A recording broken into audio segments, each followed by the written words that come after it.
உங்கள் சத்யாவின் full moon sale up to 70% தள்ளுபடி. AC விலை 2ஆம் தேதி முதல் 15% வரை உயர்கின்றது. இப்போதே ஏசி வாங்கி பணத்தை சேமியுங்கள். ஆந்திர பிரதேச மறுசீரமைப்பு திருத்த மசோதா 2026 மக்களவையில் நிறைவேற்றம் செய்யப்பட்டிருக்கு. அதனுடைய முக்கிய செய்தியை பார்க்கிறோம். ஆந்திர தலைநகரா அமராவதி தற்பொழுது நியமிக்கப்பட்டிருக்கிறதா அதனுடைய தகவல்களையும் நாம பார்த்துட்டு இருக்கோம். விவரங்களோடு செய்தியாளர் ரமேஷ்குமாரும் இணைந்திருக்கிறார். ரமேஷ்குமார், வணக்கம். மேலும் விவரங்கள் என்ன? மக்களவையில் இன்று மதியம் அறிமுகப்படுத்தப்பட்ட ஆந்திர பிரதேச மறுசீரமைப்பு சட்ட திருத்த மசோதா மக்களவையிலே நிறைவேற்றப்பட்டிருக்கிறது. சுமார் 2 மணி நேரம் விவாதம் நடைபெற்ற பிறகு இந்த மசோதா குரல் வாக்கெடுப்பின் மூலம் நிறைவேற்றப்பட்டிருக்கிறது.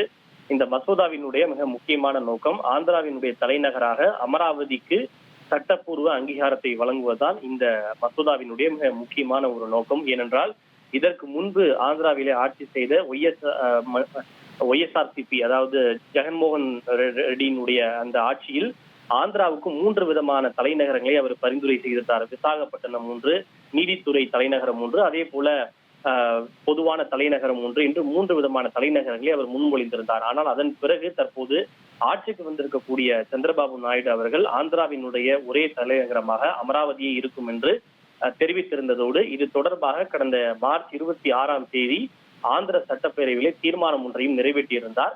இது தொடர்பான சட்ட திருத்தத்தையும் கொண்டு வருமாறு மத்திய அரசுக்கு ஆந்திர சட்டப்பேரவையிலே தீர்மானம் நிறைவேற்றப்பட்டிருந்தது.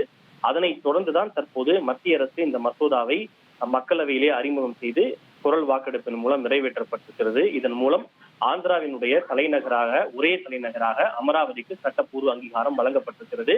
இது கடந்த 2024 ஜூன் 2ஆம் தேதி முதல் நடைமுறைக்கு வருவதாக தெரிவிக்கப்பட்டிருக்கிறது. ஏனென்றால் 2014ஆம் ஆண்டுதான் ஆந்திராவில் இருந்து தெலங்கானா மாநிலம் பிரிக்கப்பட்டது.